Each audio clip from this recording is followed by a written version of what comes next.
নামাজ পড়তে গিয়ে এক সূরা থেকে অন্য সূরা চলে গেলে সাউ সিজদা দিতে হবে কি?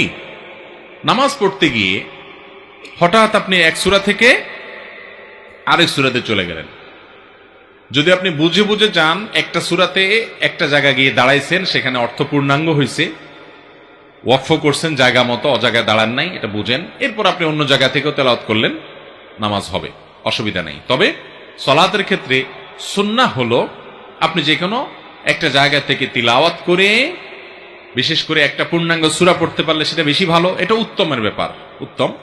যদি কয়েক জায়গা থেকে আপনি পড়তে চান তাহলে সেক্ষেত্রে আপনি অর্থ বুঝেন এবং কোন জায়গায় দাঁড়াইতে হয় সেটাও বুঝেন, এভাবে পড়লেন, কোনো অসুবিধা নেই।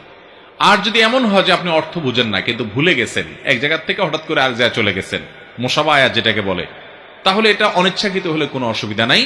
আর যদি ইচ্ছাকৃত আপনি এরকম করেন এবং তাতে অর্থের বড় কোনো বিকৃতি না ঘটে, এক জায়গায় যায় ওয়াকফ করছেন, এবার আরেক জায়গাতে পড়তেছেন, নামাজ হয়ে যাবে। কিন্তু ইচ্ছাকৃতভাবে এরকম টকাটকি করে মাঝখানে বাদ দিয়ে তারতিব ছাড়া যেখানে সেখানে সালাত আদায় করা ঠিক না। বিশেষ করে শেষের দিকে পড়ে পরে পিছনের দিক গেলেন, এরকম করা মাকরুহ।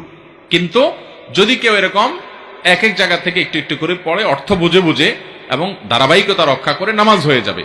তবে উত্তম হলো ওই যে নবী আকরাম সাল্লাল্লাহু আলাইহি সাল্লাম যেখান থেকে পড়তেন টানা পড়তেন। তবে হ্যাঁ, এক রাকাতে একটা পড়লেন, পরের রাকাতে আর জায়গাতে অবশ্যই পড়তে পারেন। আমি একই রাকাতের কথা বলছি।